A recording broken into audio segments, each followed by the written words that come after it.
அனைவருக்கும் வணக்கம். இன்று இந்த காணொளி பதிவிலே கிராம அலுவலகர் போட்டி பரீட்சைக்கான பொது அறிவு சார்ந்த வினாக்கள் இந்த காணொளியிலே பதிவிடப்படுகிறது.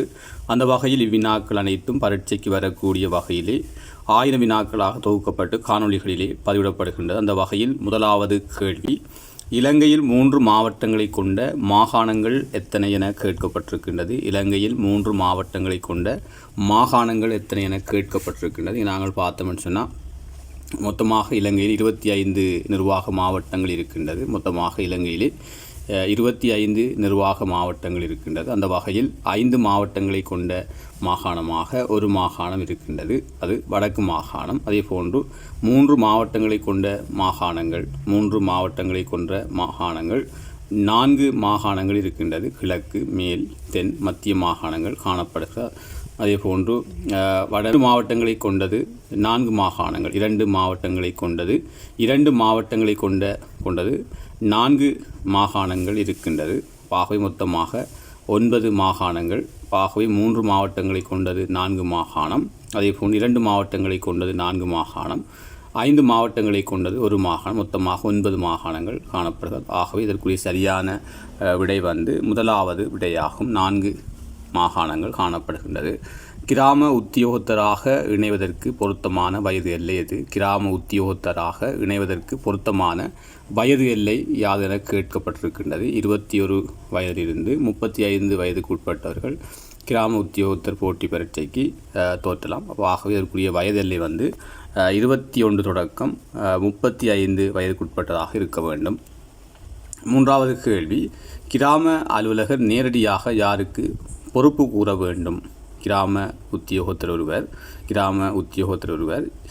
நேரடியாக யாருக்கு பொறுப்பு கூற வேண்டும் என கேட்கப்பட்டிருக்கின்றது. நாங்கள் பார்த்தோம்னு சொன்னால் ஒரு பிரதேசத்தினுடைய பிரதேச செயலாளருக்கு நேரடியாக அவர் பொறுப்பு கூற வேண்டியிருக்கின்றது. அப்போ டிஎஸ்சிக்கு தான் அவர் பொறுப்பு கூற வேண்டியிருக்கின்றது. ஆகவே இதற்குரிய சரியான விடை இதுவாகும். நான்காவது கேள்வி, மதவாச்சி பிரதேச செயலக பிரிவு காணப்படும் மாவட்டம். மதவாச்சி பிரதேச செயலக பிரிவு காணப்படும் மாவட்டம் இதென கேட்கப்பட்டிருக்கின்றது. பொலனறுவை, அம்பாறை, வவுனியா, அனுராதபுரம், கிளிநொச்சி போன்ற மாவட்டங்கள் காணப்படுகிறது. இந்த மாவட்டத்தில் இந்த மதவாச்சி பிரதேச செயலகம் இருக்கின்றால் அனுராதபுரம் மாவட்டத்தில் இருக்கின்ற. ஆகவே இதற்குரிய சரியான விடை 4வது விடையாகும், அனுராதபுரம் மாவட்டம். இந்தியாவில் உள்ள மாநிலங்களின் எண்ணிக்கை. இந்தியாவிலே தற்போது 28 மாநிலங்கள் இருக்கின்றது. இந்தியாவில் இருக்கின்ற மாநிலங்கள் எண்ணிக்கை 28 மாநிலங்களாகும். ஆகவே முதலாவது விட தான் இதுக்குரிய சரியான விடையாகும். இந்தியாவின் முதலாவது குடியரசுத் தலைவர். இந்தியாவின் முதலாவது குடியரசுத் தலைவர் யாரென கேட்கப்பட்டிருக்கின்றது. இந்தியாவின் முதலாவது குடியரசுத் தலைவர் யாரென கேட்கப்பட்டிருக்கின்றது. குடியரசுத் தலைவராக ராஜேந்திர பிரசாத் தான் இருமுறை குடியரசுத் தலைவராக இருந்தவர். இந்தியாவின் முதலாவது குடியரசுத் தலைவராக இருந்தவர் ராஜேந்திர பிரசாத். இதுக்குரிய சரியான விடையாக ராஜேந்திர பிரசாத் தான். இதுக்குரிய சரியான விடை ராஜேந்திர பிரசாத். ஆகவே 3வது விடையாகும். கிராம அலுவலகர் ஒருவர் வழங்கப்படும் கிராம அலுவலகர் ஒருவரால் வழங்கப்படும் வதிவிடச் சான்றிதழ் எவ்வளவு காலம் செல்லுபடியாகும்? கிராம அலுவலகர் ஒருவரால் வழங்கப்படுகின்ற வதிவிடச் சான்றிதழ் எவ்வளவு காலம் செல்லுபடியாகும் என கேட்கப்பட்டிருக்கின்றது. 6 மாத காலத்துக்கு அது செல்லுபடியாகும். 6 மாத காலத்துக்கு செல்லுபடியாகும். 8வது கேள்வி, சுதந்திரம், சமத்துவம், சகோதரத்துவம் என்னும் எண்ணக்கருக்களை அடிப்படையாக கொண்டு ஏற்பட்ட புரட்சி. சுதந்திரம், சமத்துவம், சகோதரத்துவம் என்னும் எண்ணக்கருக்களை அடிப்படையாக கொண்டு ஏற்பட்ட புரட்சி எதென கேட்கப்பட்டிருக்கின்றது. பிரான்சிய புரட்சி. 1917ஆம் ஆண்டு இந்த புரட்சி மேற்கொள்ளப்பட்டது. ஆகவே இதற்குரிய சரியான விடை பிரான்சிய புரட்சி முதலாவது விடையாகும். கைத்தொழில் புரட்சி என்றது கைகளால் உற்பத்தி செய்யப்படும் பொருட்களுக்கு பதிலாக இயந்திரங்களை கொண்டு அதிகளவான உற்பத்திகளை மேற்கொள்வது தான் இந்த கைத்தொழில் புரட்சி. இது 18ஆம் நூற்றாண்டிலே இந்த புரட்சி மேற்கொள்ளப்பட்ட.